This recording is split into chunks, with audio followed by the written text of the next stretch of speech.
जय हिंद बच्चों। I hope आप सभी अच्छे होंगे और आप सभी की एनडीए की प्रिपरेशन बढ़िया ढंग से चल रही होगी। आपकी इसी एनडीए की प्रिपरेशन को और बेहतर बनाने के लिए उत्कृष्ट डिफेंस एकेडमी आपके लिए लेकर आया है साइंस के एमसीक्यू की सीरीज, जो आपके लिए बहुत ही हेल्पफुल साबित होने वाली है। इन एमसीक्यूज को हमने कुछ इस तरीके से अरेंज किया है ताकि आप लोगों को किसी भी कंसेप्ट को समझने में कोई दिक्कत ना हो। हमने इन एमसीक्यूज को सब्जेक्ट वाइज और टॉपिक वाइज अरेंज किया है। तो हर एग्जाम की प्रिपरेशन करने से पहले, क्योंकि हमें पता होना चाहिए कि किस सब्जेक्ट से किस टॉपिक से कितना आ रहा है, तो चलिए हम देखते हैं। सबसे पहले मैं आगे बढ़ देता हूं। देखिए, हमारे पास कुल मिलाकर के केमिस्ट्री में 11 चैप्टर्स हैं। ओके, तो हमारा सबसे पहला जो चैप्टर है केमिस्ट्री में वो है फिजिकल एंड केमिकल चेंजेस। आप देख पा रहे होंगे हमारे पास पहला चैप्टर है फिजिकल एंड केमिकल चेंजेस।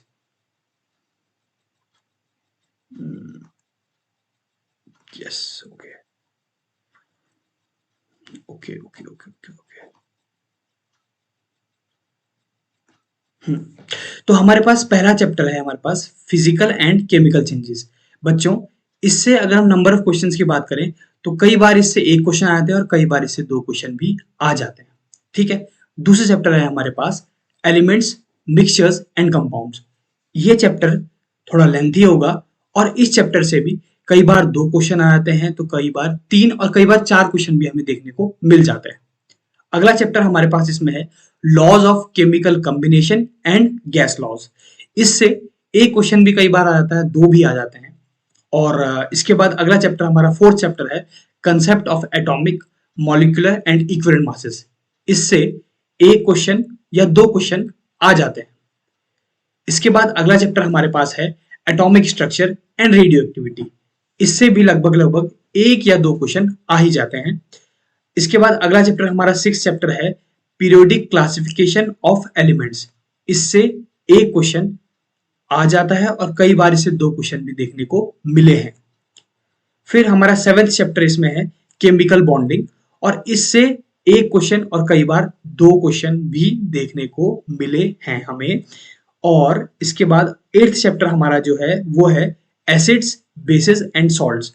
इससे दो से तीन क्वेश्चन मोस्ट प्रोबेबली आ ही जाते हैं, कई बार चार क्वेश्चन भी इससे देखने को मिले हैं। और इसके बाद हमारा नाइन्थ चैप्टर है ऑक्सीडेशन, रिडक्शन एंड इलेक्ट्रोकेमिस्ट्री। ये भी एक मोस्ट इंपॉर्टेंट चैप्टर है। देखिए, इसमें ऑक्सीडेशन भी आ रहा है, रिडक्शन भी पूछ रहा है और इलेक्ट्रो का पार्ट भी पूछ रहा है, तो इसलिए इसमें एक से दो क्वेश्चन, कई बार इसमें तीन क्वेश्चन भी देखने को मिल जाते हैं। फिर हमारा जो टेंथ चैप्टर है यह है non metals and there compounds, और इस चैप्टर से जो है लगभग अप्रोक्सीमेटली 5 to 6 क्वेश्चंस आ ही जाते हैं। और इसके बाद आ रहा है हमारा 11th चैप्टर, और 11th चैप्टर में है, 11th चैप्टर का नाम है सम इम्पॉर्टेंट केमिकल कंपाउंड्स। इससे अराउंड 4 to 5 क्वेश्चन आ जाते हैं। तो इसको अगर हम कैलकुलेट करें तो अराउंड हमारे पास केमिस्ट्री का जो वेटेज है, केमिस्ट्री की बात कर रहा हूं मैं, केमिस्ट्री का जो वेटेज है वो लगभग 16 to 20 क्वेश्चन और कई बार 23 क्वेश्चन भी देखने को मिले हैं केमिस्ट्री वाले सेक्शन में। ठीक है, तो अब हम आगे बढ़ते हैं बच्चों, फुल जोश के साथ, फुल उत्साह के साथ आगे बढ़ते हैं। तो आज जो मैं आपको शुरू कराने वाला हूं वो है एलिमेंट्स, मिक्सचर्स एंड कंपाउंड्स। तो ये चैप्टर आज हम शुरू करने वाले हैं, जो हमारी टेबल में चैप्टर नंबर 2 है वो हम शुरू करने वाले हैं। इस चैप्टर का नाम है एलिमेंट्स, मिक्सचर्स एंड कंपाउंड्स। तो इसके हम एमसीक्यू शुरू करने वाले हैं, फुल उत्साह के साथ शुरू करते हैं। तो इसका पहला एमसीक्यू जो है, पहला क्वेश्चन जो है हमारे पास, which one among the following is an element. इन सब में से कौन सा एक एलिमेंट है। तो बच्चों, आप जानते हैं एलिमेंट क्या होता है। Element is a substance made up of single type of atoms. यानी कि जब एक ही प्रकार के तत्व, बहुत सारे एक ही प्रकार के तत्व आपस में कंबाइन होते हैं तो हमारा एक एलिमेंट फॉर्म होता है। तो देखते हैं, चलिए ऑप्शन क्या क्या बता रहा है। पहला ऑप्शन बोल रहा है ग्रेफाइट, दूसरा बोल रहा है ग्लास, तीसरा बोल रहा है स्टील और चौथा बोल रहा है ब्रास। तो मैं नीचे से शुरू करना चाहूंगा। देखिए, ब्रास क्या है, ब्रास इज एन अलॉय। आप जानते हैं ब्रास क्या है, अलॉय है। तो अलॉय एक एलिमेंट नहीं हो सकता, तो इसका मतलब ब्रास तो इसका आंसर नहीं है। अभी मैं बताऊंगा आपको ब्रास किसका अलॉय है। इसके बाद स्टील की बात करते हैं, तो स्टील भी क्या है, हमारा एक अलॉय है, यानी कि ये भी हमारा ऑप्शन नहीं होगा। अगर मैं बात करता हूँ ग्लास की, तो ग्लास क्या है हमारा, एक ग्लास जो है हमारा एक अमॉर्फस सॉलिड होता है ना। एक ग्लास एक हमारा अमॉर्फस सॉलिड होता है।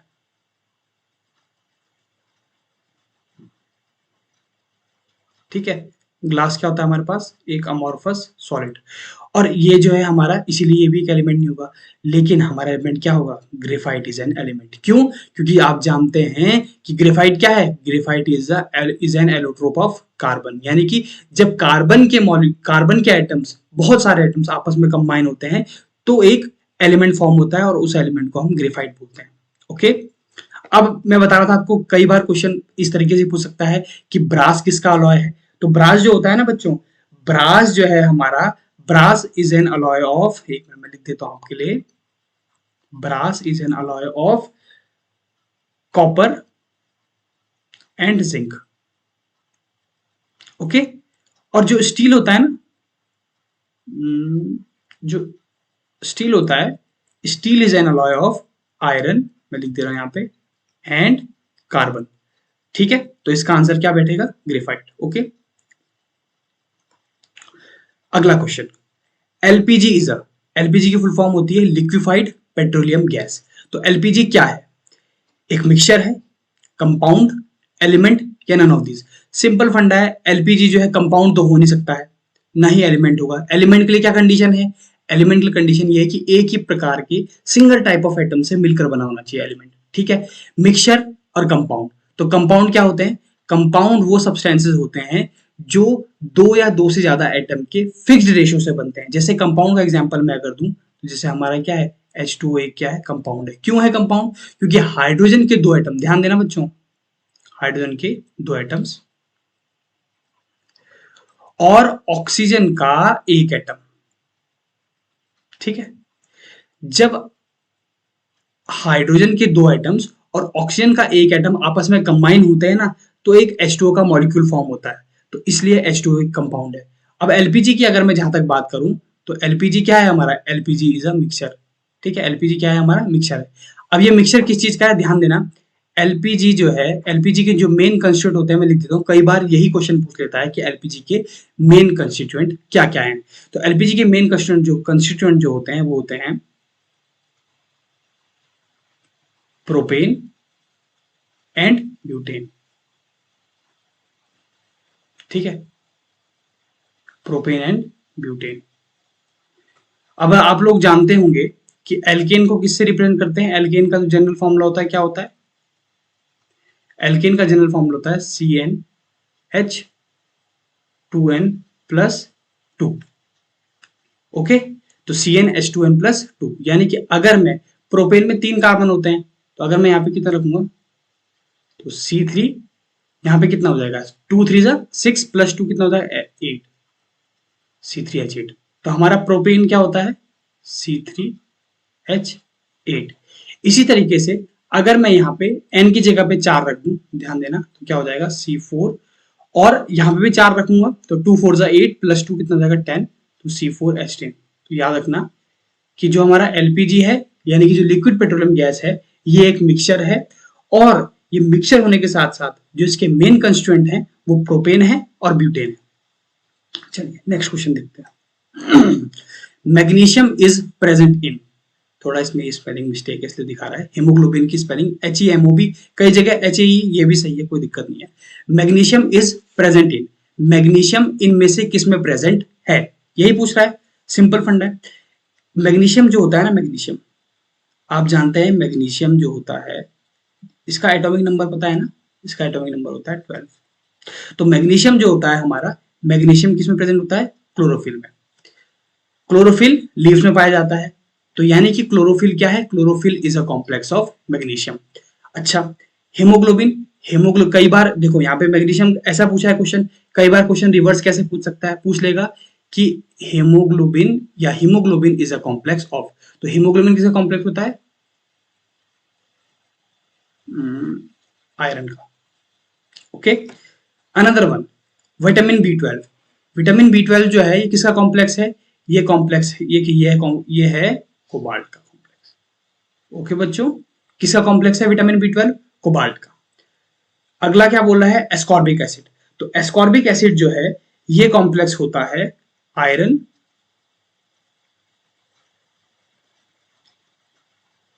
और कॉपर, इन दोनों का एक कॉम्प्लेक्स होता है, ये एस्कॉर्बिक एसिड होता है। ओके, अगला क्वेश्चन देखते हैं।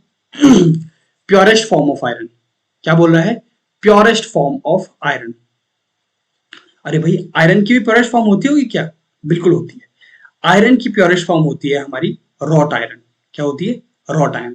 अब इसमें पिग आयरन क्या होता है, कास्ट आयरन क्या होता है, मैं बता देता हूँ। रॉट आयरन को हम लोग हिंदी में बोलते हैं पिटवा लोहा। ठीक है, तो यानी कि ब्लास्ट फर्नेस से ना, ब्लास्ट फर्नेस से जो हमें आयरन मिलता है वो मिलता है हमें, ब्लास्ट फर्नेस से आयरन मिलता है हमें पिग आयरन। ठीक है, पिग आयरन हमें मिलता है, इसको हम लोग बोलते हैं कच्चा लोहा।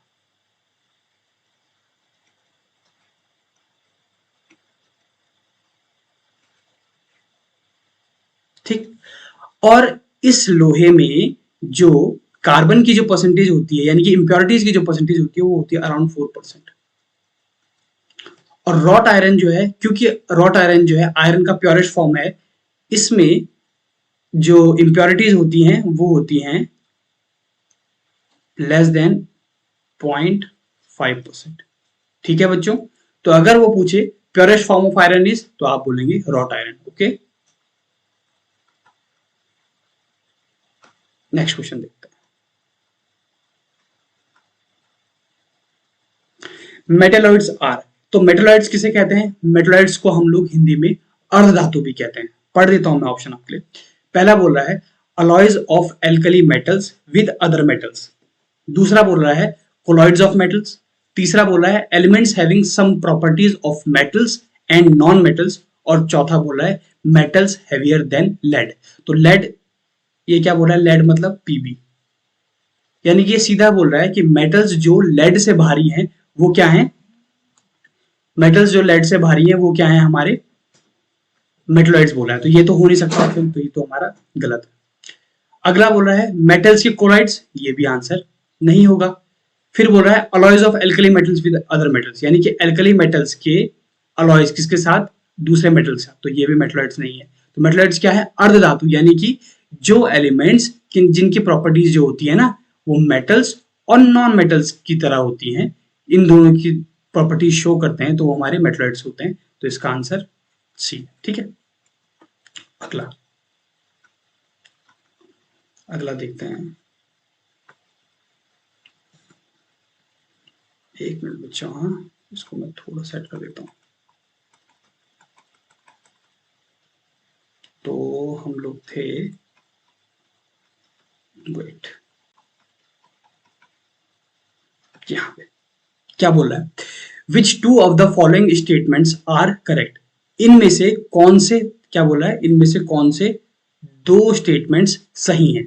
विच two of the following statements are correct, तो इनमें से कौन से दो स्टेटमेंट सही हैं। तो पहला स्टेटमेंट क्या है, a compound can easily be split up into it different element, पहला ये है।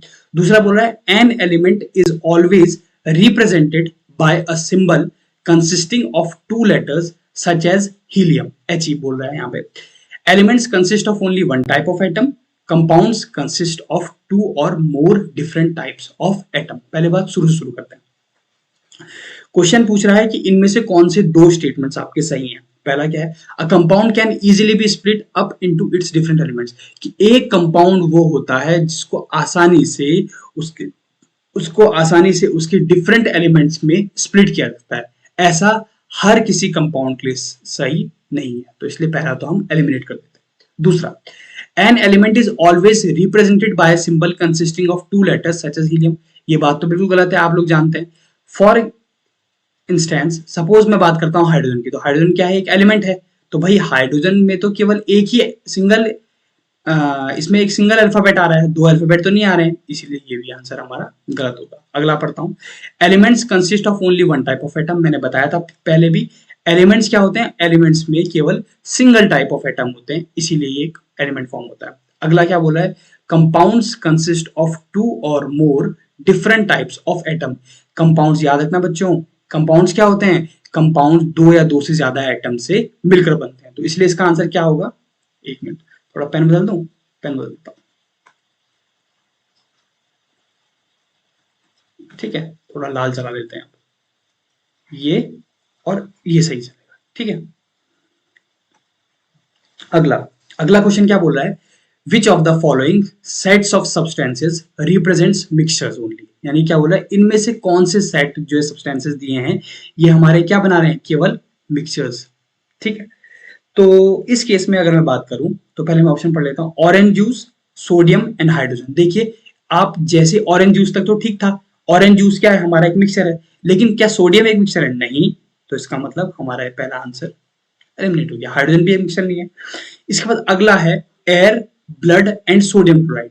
तो एयर एक मिक्सचर है, ये सही है, ब्लड एक मिक्सचर है, सोडियम क्लोराइड एक मिक्सचर है क्या, नहीं, तो इसका मतलब ये भी हमारा गलत हो जाएगा। इसके बाद ब्रास, ब्रास की अगर मैं बात करूं, ब्रास एक अलॉय है, इसे हम मिक्सचर बोल देते हैं। एयर एक मिक्सचर है, बिल्कुल ठीक। सी वाटर एक मिक्सचर है, बिल्कुल ठीक, यानी कि तीनों सेट सही बैठ रहे हैं ना, तीनों इसमें सेट में, तो इसलिए इसका आंसर क्या बैठेगा, सी। अब इसमें एयर एक मिक्सचर है, ठीक है, कार्बन मिक्सचर है क्या, नहीं, तो इस वजह से इसका आंसर ये नहीं होगा, तो इसलिए हम किस ऑप्शन के साथ जाएंगे, सी के साथ। अगला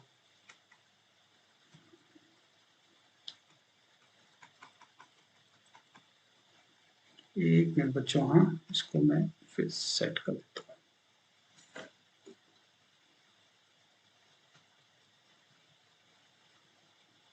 वेट।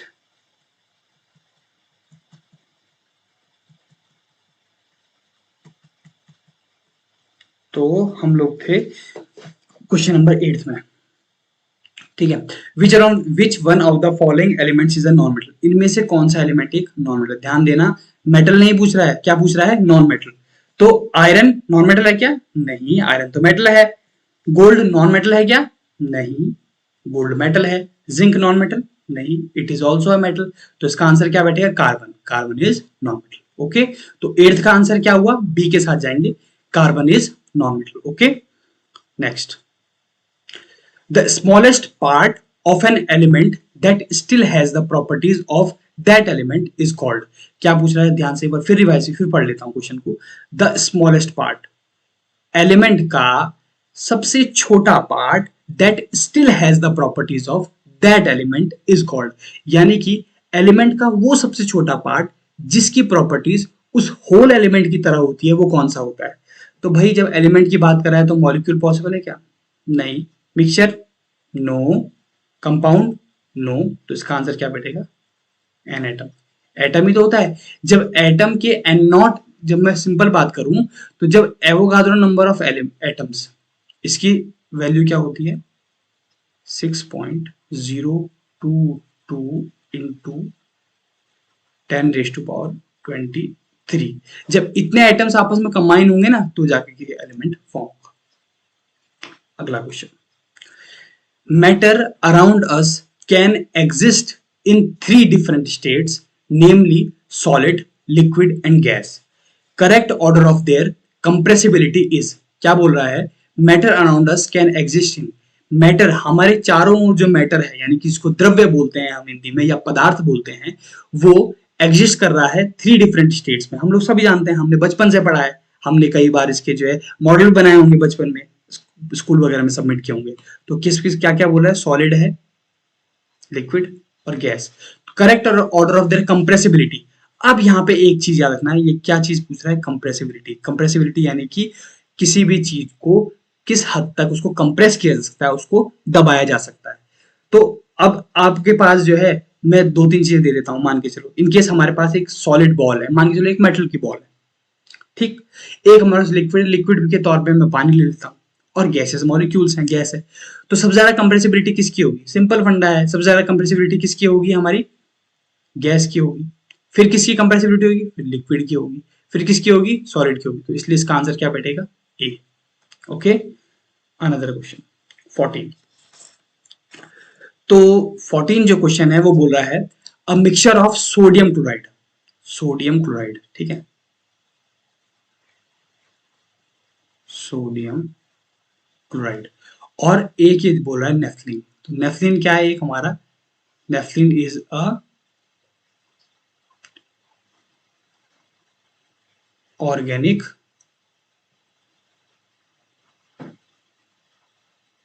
कंपाउंड। ओके, तो नेफ्लिन क्या है हमारा, ऑर्गेनिक कंपाउंड। यानी कि अगर बच्चों आपको सोडियम क्लोराइड दे दिया जाए और एक नेफ्लिन दे दिया जाए और इन दोनों का मिक्सचर आपको बना करके दे दिया जाए और कहा जाए कि इन दोनों को सेपरेट करना है, तो आप किससे करेंगे?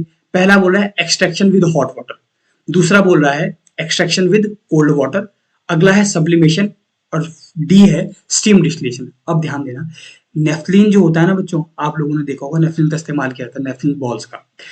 नेफ्थलीन जो होता है एक सब्लिमेटरी सब्सटेंस है, यानी कि ये कौन सी प्रोसेस शो करता है? सब्लिमेशन। मैं लिख भी देता हूं यहाँ एक बारी, ये जो है ये ये जो है सब्लिमेशन प्रोसेस शो करता है। यानी कि जब जब भी हम लोग नेफ्थलीन को हीट करेंगे ना, तो वो बिना लिक्विड स्टेट में जाए सीधा गैस स्टेट में चले जाता है, तो ये सब्लिमेशन प्रोसेस होती है। तो अगर हमें सोडियम क्लोराइड नेफ्थलीन का मिक्सचर दिया होगा तो सिंपल फंडा, हमें कौन से ऑप्शन के साथ जाएंगे? सब्लिमेशन। ठीक है, बेसिकली क्या होगा, जैसे ही हम इस मिक्सचर को हीट करेंगे तो हमारा नेफ्थलीन जो, नेफ्थलीन एक सप्लीमेंट्री सब्सटेंस है, तो वो क्या हो जाएगा? डायरेक्ट गैसेस फॉर्म में कन्वर्ट हो जाएगा, हमारा सोडियम क्लोराइड बच जाएगा, सिंपल।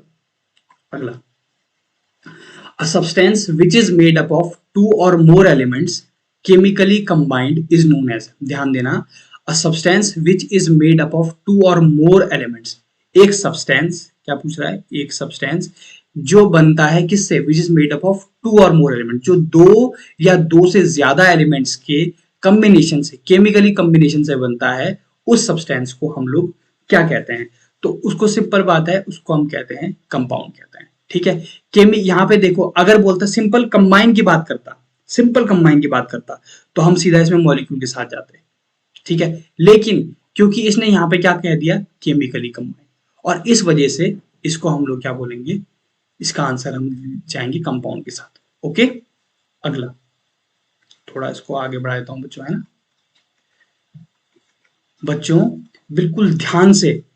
ठीक है, मतलब बिल्कुल आप लोग ध्यान से पढ़िए, जितना इंटरेस्ट लेकर के मैं पढ़ा रहा हूं ना, उतना ही इंटरेस्ट लेकर के आप लोग भी सुनिए इस चीज को, काफी मजा आने वाला है, ध्यान देना। अगला क्वेश्चन है, 13 क्वेश्चन है हमारे पास। Which one of the following statements about compounds is correct? इनमें से कौन से स्टेटमेंट्स, इनमें से कौन से स्टेटमेंट्स किसके बारे में पूछ रहा है? कंपाउंड्स के बारे में सही है। तो पहला क्या है? It is easy to separate a compound into the elements that it is made from, यानी कि जिन एलिमेंट्स से, क्या बोल रहा है? जिन एलिमेंट से कंपाउंड को फॉर्म किया जाता है, जिन एलिमेंट से कंपाउंड बनता है, उन्हीं एलिमेंट में किसी कंपाउंड को सेपरेट करना इजी होता है। चलिए दूसरा ऑप्शन पढ़ लेते हैं। अगला ऑप्शन क्या है? The properties of a compound are the same as the properties of the elements of which it is made up. इसका मतलब properties of a compound, compound की प्रॉपर्टीज, जिन एलिमेंट से वो बनते हैं ना, और जब कंपाउंड फॉर्म हो जाता है तो उन दोनों की प्रॉपर्टीज क्या होती है? सेम होती है। ये तो नहीं है। अब भाई हाइड्रोजन अगर मैं बात करता हूं, एक मिनट, हाँ, H2O लिखता हूं, तो ये एक मेरा क्या है? कंपाउंड है। ऑक्सीजन क्या है? एक गैस है। हाइड्रोजन क्या है? एक गैस है। भाई हाइड्रोजन गैस है, ऑक्सीजन गैस है, लेकिन जब ये दोनों आपस में कंबाइन होकर के वाटर मॉलिक्यूल फॉर्म करते, वाटर फॉर्म करते हैं, तो भाई वाटर तो लिक्विड फॉर्म में है, तो यानी कि ऑप्शन तो नहीं है, और पहला ऑप्शन भी नहीं होगा। इजीली सेपरेट करना हर किसी के केस में पॉसिबल नहीं है। The elements in a compound are always present in the same ratio. सबसे इंपॉर्टेंट बात, कंपाउंड, यही मिक्सचर कंपाउंड में मेजर डिफरेंस यही है कि कंपाउंड जो है दो या दो से ज्यादा एलिमेंट्स के फिक्स्ड रेशियो और सेम रेशियो से मिलकर के बनता है। तो इसका आंसर ये बैठेगा। इसका एग्जांपल H2O ले लो, है ना। तो H2O में क्या है भाई? H2O तभी तो फॉर्म हुआ होगा जब हाइड्रोजन के दो एटम्स और ऑक्सीजन का एक एटम आपस में कंबाइन हुआ होगा। अगर बेसिकली हाइड्रोजन के तीन एटम और ऑक्सीजन का एक एटम, या इनमें से एक भी एटम का जो रेशियो है वो ऊपर नीचे कर देंगे ना, तो कभी भी हमें वाटर मॉलिक्यूल फॉर्म हो ही नहीं सकता है। तो इसीलिए ये आंसर हमारा सही होगा, सेम रेशियो की आप बात रखना। अगला आप भी पढ़ देते हैं। At least one of the element mixture must be, कैसे? बिल्कुल गलत होगा भाई। अगर मुझे कंपाउंड बनाना है तो जरूरी थोड़ा है कि मुझे एक गैस होनी चाहिए, नहीं, तो इसलिए ये नहीं होगा। अगला क्वेश्चन है, क्या बोल रहा है, मैच द फॉलोइंग। तो मैच द फॉलोइंग की अगर मैं बात करूं तो इसमें एक आपको लिस्ट फर्स्ट दी है और दूसरा आपको लिस्ट सेकंड दी है हमने, और हमें लिस्ट फर्स्ट के फर्स्ट ए वाले को हमें यहाँ पे फर्स्ट सेकंड थर्ड फोर्थ में देखना है किसके साथ ये सही बैठ रहा है आंसर। ठीक है, तो सबसे पहला पढ़ देता हूं ब्रॉन्ज। तो ब्रॉन्ज क्या है, ब्रॉन्ज में यहाँ पे लिख देता हूं ब्रॉन्ज। जो ब्रॉन्ज होता है ना, ब्रॉन्ज हमारा एक अलॉय है। ठीक है, और अलॉय का मतलब, alloy means it is a mixture, और अगर ये मिक्सचर है तो ब्रॉन्ज का कहां दे रहा है, यहां मिक्सचर दे रहा है ना, तो इसका मतलब ए का आंसर हमारा कौन सा बैठेगा, और एक दे रहा है यहाँ पे एक तो ब्रॉन्ज पूछ रहा है, एक पूछ रहा है कार्बन डाइऑक्साइड, एक पूछ रहा है mixture of oil and water, और एक पूछ रहा है mixture of water and alcohol. तो ब्रॉन्ज जो है हमारा, अच्छा सबसे पहले मैं यहां से शुरू करता हूँ, mixture of water and alcohol क्या जाएगा हमारा, इट इज एन सोल्यूशन। भाई वाटर और अल्कोहल को आपस में मैं कंबाइन करूंगा, आपस में मैं एक बीकर में मैं ले लूंगा इन केस, तो मुझे क्या मिलेगा, एक सोल्यूशन फॉर्म होगा। तो ये क्या है, डी का तो फर्स्ट है। ठीक है, तो चेक कर लेते हैं यहाँ पे, डी का फर्स्ट यहाँ भी दे रहा है, यहाँ भी दे रहा है, सही। इसके बाद कार्बन डाइऑक्साइड क्या है, कार्बन डाइऑक्साइड एक कंपाउंड है। कार्बन डाइऑक्साइड क्या है, एक कंपाउंड है, यानी कि सी का सेकंड। बी, अच्छा मैं बी चेक कर रहा हूं ना अभी, तो कार्बन डाइऑक्साइड क्या है, एक कंपाउंड है, तो बी का सेकंड वाला पार्ट। ठीक, इसके बाद mixture of oil and water, अगर मैं ऑयल और वाटर को आपस में मिक्स कर दूंगा तो मुझे क्या मिलेगा, mixture of oil and water is heterogeneous mixture. ये क्या होगा, एक हिट्रोजिनस मिक्सचर होगा, और ब्रॉन्ज क्या होगा, मेरा सॉलिड सोल्यूशन होगा। क्लियर है कि नहीं है, तो ए का कौन सा बैठ रहा है, फोर्थ बैठ रहा है, या तो देखिए या ये होना चाहिए आंसर, या ये होना चाहिए। सेकंड चेक कर लेते हैं, कार्बन डाइऑक्साइड कंपाउंड है, यहाँ पे क्या दे रहा है, थर्ड दे रहा है, नहीं, तो इसका आंसर क्या जाएगा, डी वाला पार्ट। तो क्लियर है, एक बार फिर बता देता हूं, ब्रॉन्ज क्या होगा हमारा, सॉलिड सोल्यूशन होगा। क्यों, क्योंकि ब्रॉन्ज एक अलॉय है, यानी कि दो मेटल्स आपस में कंबाइन हुए होंगे तो ब्रॉन्ज मिला है। अगला, कार्बन डाइऑक्साइड क्या है, एक कंपाउंड है, मिक्सचर पॉसिबल नहीं है, कंपाउंड है। Mixture of oil and water, अब ऑयल और वाटर को आपस में कंबाइन करूंगा तो एक हेटेरोजेनस मिक्सचर मिलेगा। ऐसा तो होता नहीं ना, आपने कई बार देखा होगा घर में, अगर मैंने बीकर लिया है और बीकर में मैंने इन केस वाटर ले लिया और उसमें ऑयल डाल दूंगा, तो आप एक ड्रॉप भी ऑयल की डालोगे तो आपको पता है कि ऑयल की ड्रॉप ऊपर रहेगी। ऐसा नहीं होगा, आप कितना भी स्टर कर लो, वो पूरी की पूरी तरीके से हमें होमोजेनस मिक्सचर कभी भी ऑब्टेन नहीं होगा, एक हेटेरोजेनस मिक्सचर मिलेगा। तो सी का कौन सा जा रहा है, थर्ड जा रहा है। और mixture of water and alcohol, इन दोनों को आपस में कंबाइन करूंगा तो एक सोल्यूशन मिलेगा, तो इसीलिए इसका आंसर जाएगा डी। अगला देखते हैं, when a solid is heated it turns directly into a gas, this process is called। जब किसी सॉलिड को हीट करते हैं, क्या बोल रहा है, जब किसी सॉलिड को हीट करते हैं it turns directly into a gas, ये किस में कन्वर्ट हो जाता है, गैस में कन्वर्ट हो जाता है। इस प्रोसेस को क्या कहते हैं, इस प्रोसेस को सीधा कंडेंसेशन नहीं, इवेपोरेशन नहीं, डिफ्यूजन नहीं, क्या कहते हैं, सब्लिमेशन। और इसका बेहतरीन एग्जांपल, आप लोग जब घर में आरती करते हैं तो कपूर का इस्तेमाल करते हैं, कपूर को जलाते हैं तो क्या होता है, सॉलिड सब्सटेंस है, डायरेक्ट किसमें जाता है, गैसेस स्टेट में, तो इसलिए इसका आंसर सब्लिमेशन बैठेगा। ठीक,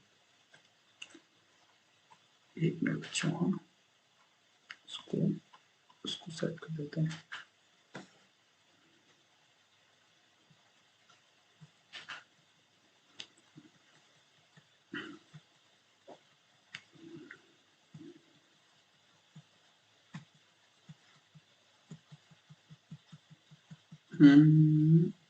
ये ठीक है, अब क्या बोल रहा है, the latest discovered state of matter is, जो latest discover state of matter है वो कौन सी है। तो स्टेट ऑफ मैटर आज से पहले हमने क्या पढ़ी होगी, सॉलिड देखी है, गैस देखी है, लिक्विड देखी है, लेकिन जो लेटेस्ट डिस्कवर्ड, यहाँ पे क्या वर्ड दे रहा है, ध्यान देना, ये लेटेस्ट ज्यादा इंपॉर्टेंट वर्ड है। तो लेटेस्ट की अगर बात करेंगे तो लेटेस्ट होगा बोस आइंस्टाइन कंडेंसेट, तो इसका आंसर होगा बी।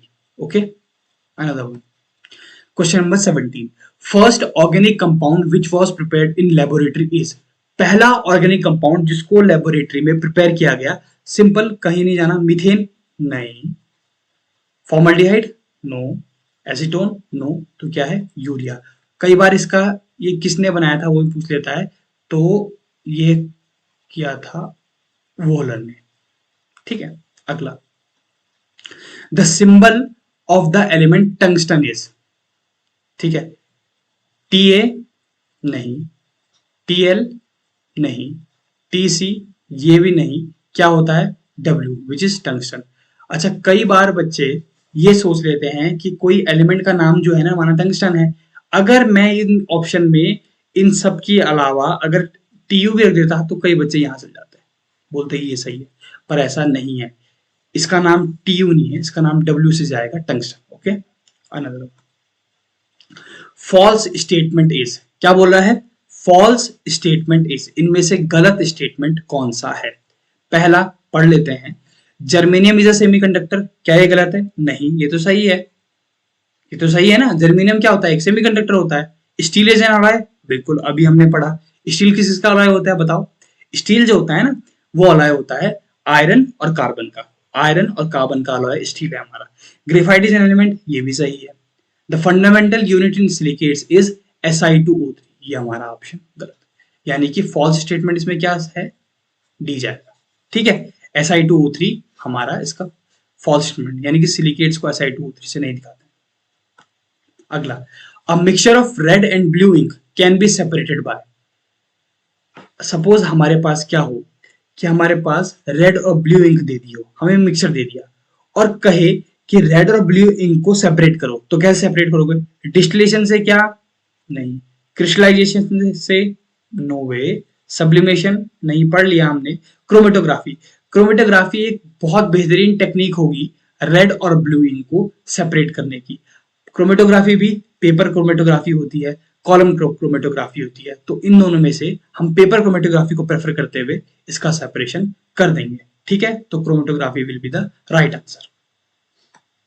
अगला, अब ध्यान देना, डायरेक्शन लिख रखी है यहाँ पे, क्या बोल रहा है, क्वेश्चन नंबर 21 से 24 पढ़ देता हूं मैं।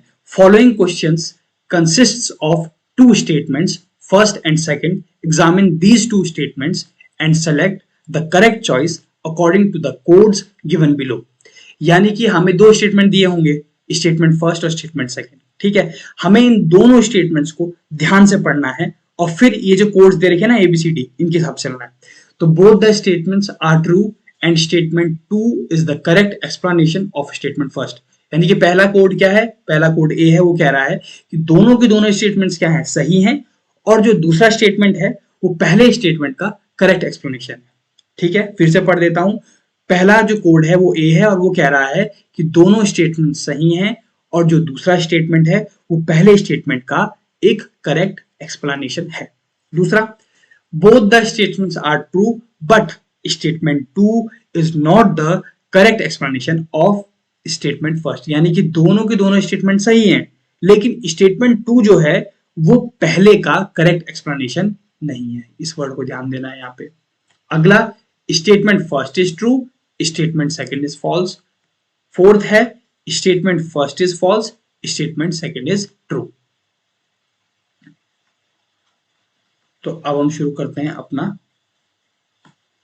देखिए, statement first, the formation of a mixture neither requires nor releases heat, light and electricity. क्या बोल रहा है कि एक मिक्सचर का जो फॉर्मेशन है वो उसको जरूरत नहीं पड़ती नॉर रिलीजेस हीट, मतलब ना ही वो जो है हीट को रिलीज करता है, ना ही लाइट को और ना ही इलेक्ट्रिसिटी को। अगला स्टेटमेंट क्या है, a mixture is a combination of two or more pure substances that are not chemically United.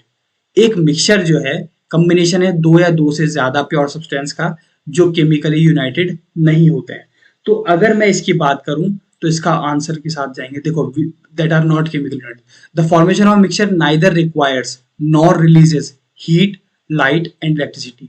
यानी कि जब कभी भी एक मिक्सचर बनेगा तो वो हीट, लाइट और इलेक्ट्रिसिटी रिलीज नहीं करेगा। स्टेटमेंट फर्स्ट इज ट्रू, सही है भाई। अगर सपोज इन केस मैं पानी में चीनी घोलता हूं तो क्या कोई हीट रिलीज होगी, नहीं। ठीक है, तो इसका ऑप्शन ए तो सही बैठ रहा है। दूसरा क्या हो रहा है, a mixture is a combination of two or more pure substances that are not chemically united. अब मिक्सचर एक कॉम्बिनेशन होता है दो या दो से ज्यादा सब्सटेंसेस का जो केमिकली यूनाइटेड नहीं होते हैं। सिंपल। तो इसका मतलब क्या है, स्टेटमेंट फर्स्ट भी सही है, स्टेटमेंट सेकंड भी सही है, और फर्स्ट स्टेटमेंट का करेक्ट ऑप्शन सेकंड है।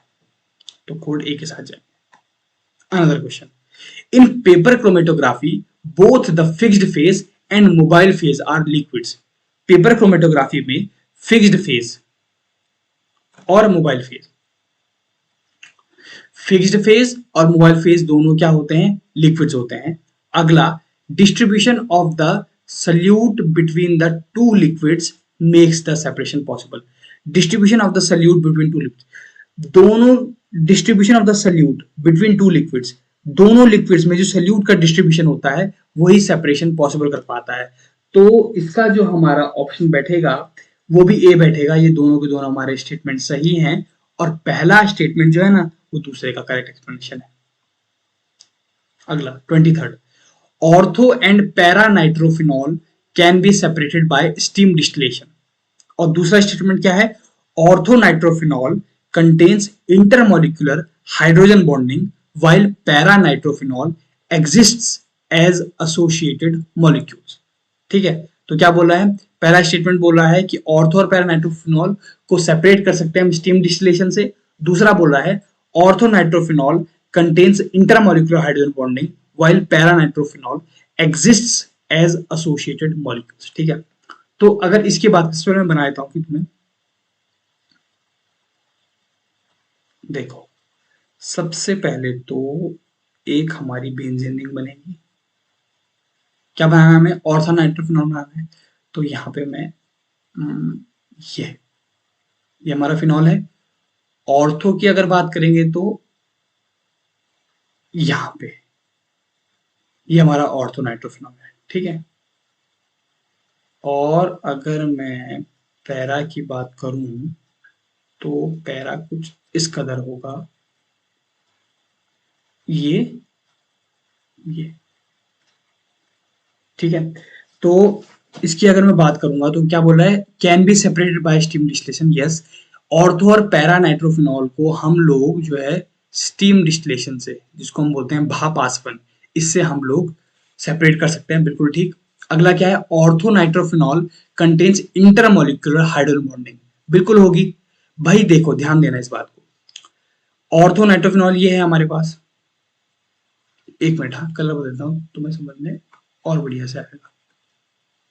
ये अब देखो क्या बोल रहा है, ortho nitrophenol contains intermolecular hydrogen bonding, intermolecular hydrogen bonding, यानी कि ये ऑर्थो नाइट्रोफिनॉल में इंटरमोलिकुलर हाइड्रोजन बॉन्डिंग हो, यानी कि ऑर्थो नाइट्रोफिनॉल किसी दूसरे ऑर्थो नाइट्रोफिनॉल या किसी दूसरे एटम के साथ जो है एलिमेंट, किसी दूसरे मॉलिक्यूल के साथ जो है हाइड्रोजन बॉन्ड फॉर्म कर सकता है। हाइड्रोजन बॉन्ड वैसे फॉर्म कब होता है, हाइड्रोजन बॉन्ड फॉर्म होता है जब हाइड्रोजन जो है वो दो इलेक्ट्रोनेगेटिव एलिमेंट्स के बीच में आ जाता है। तो ठीक है, इसका आंसर यही बैठेगा। अगला अगला देखते हैं। The next question is, statement first पढ़ देता हूं। Glass is not considered as a true compound. बिल्कुल ठीक। यहाँ पे क्या बोल रहा है, नॉट कंसिडर्ड। बिल्कुल ठीक है। Glass have a definite melting point. ये गलत है, ग्लास का डेफिनेट मेल्टिंग पॉइंट नहीं होता, इसीलिए हम लोग ग्लास को एक सॉलिड कंसिडर नहीं करते, ग्लास को कंसिडर करते हैं एक अमॉर्फस सॉलिड। तो इसीलिए स्टेटमेंट फर्स्ट सही है और स्टेटमेंट सेकंड गलत है। तो इसका ऑप्शन जो है हमारा बैठेगा ऑप्शन नंबर सी। अगला देखते हैं। अब हम आ चुके हैं क्वेश्चन नंबर 25 पे।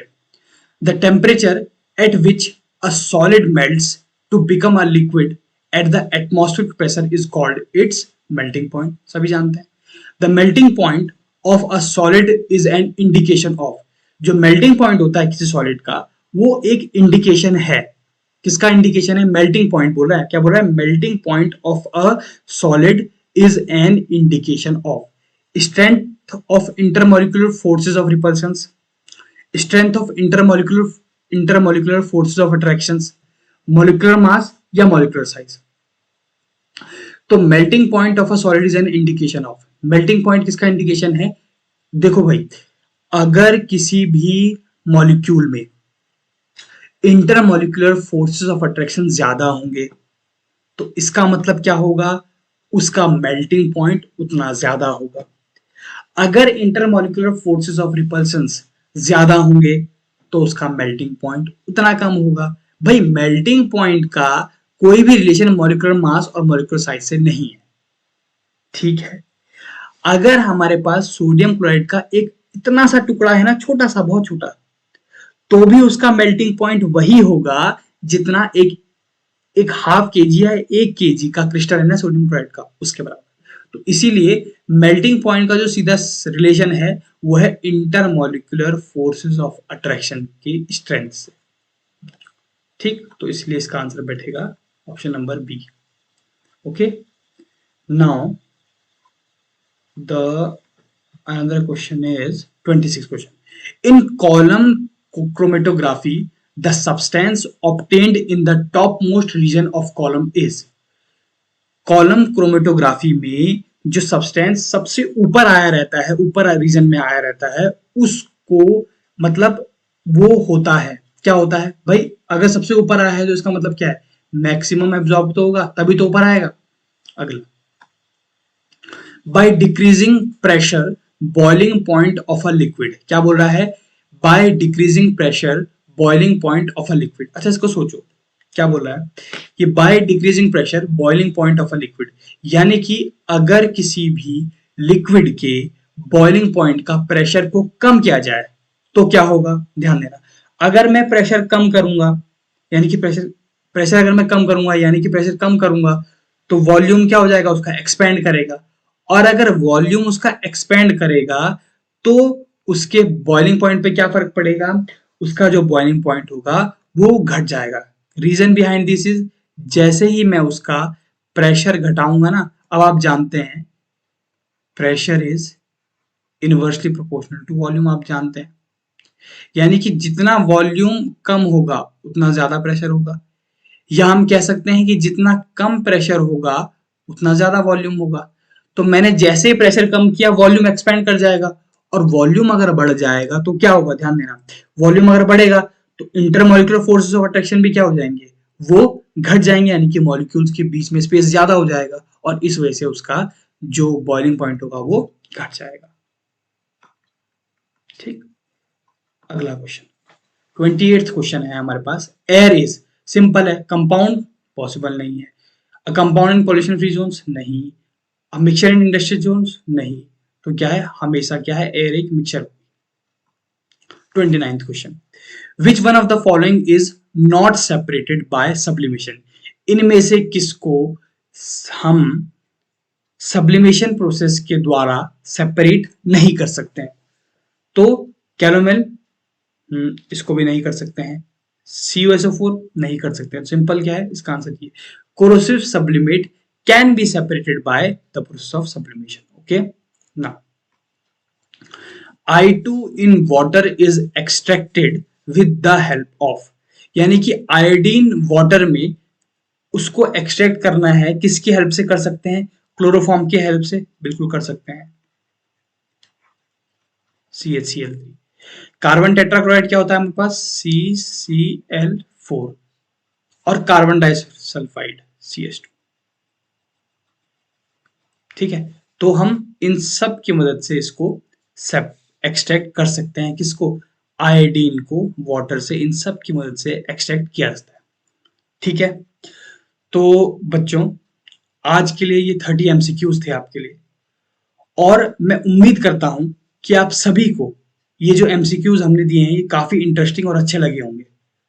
बस एक बात याद रखना, जितनी मेहनत हम आप लोगों के लिए कर रहे हैं ना, इतनी मेहनत अगर आप लोग भी अपने लिए करेंगे तो आपका ऑफिसर बनने का सपना सचमुच में साकार होगा और आप लोग ऑफिसर बनेंगे। देखिए याद रखना, हमारा टारगेट और कुछ नहीं, हमारा टारगेट इस समय NDA 2023 है, जो हमारा 16 अप्रैल को होना है, ठीक है। तो अब एक चीज याद रखना, जब तक न सफल हो नींद चैन को त्यागो तुम। ध्यान सुनना बच्चों, जब तक न सफल हो नींद चैन को त्यागो तुम, संघर्ष का मैदान छोड़ मत भागो तुम, कुछ किए बिना ही जय जयकार नहीं होती, कोशिश करने वालों की कभी हार नहीं होती, कोशिश करने वालों की कभी हार नहीं होती। ठीक है बच्चों, तो जितना हमने पढ़ाया है इसको सही से पढ़ना, इसको रिवाइज करते रहना और मिलते हैं आपसे कल। अच्छा एक बात और, ये जो टॉपिक हम कर रहे थे एलिमेंट्स, कंपाउंड्स और मिक्सचर, इसको हम लोग आगे और एक क्लास में और दूंगा क्योंकि थोड़ा बड़ा टॉपिक है और इनको बहुत आराम से फिर से हम इसको कुछ और नए एमसीक्यूज में लाऊंगा आपके लिए और इसको सही से करेंगे और अच्छी तरीके से करेंगे। और इसके बाद तब तक के लिए ओके बाय और कीप स्टडिंग, और उम्मीद करता हूं आप लोग और सही से पढ़ेंगे। ठीक है, आई होप कि आप लोगों को वीडियो पसंद आया।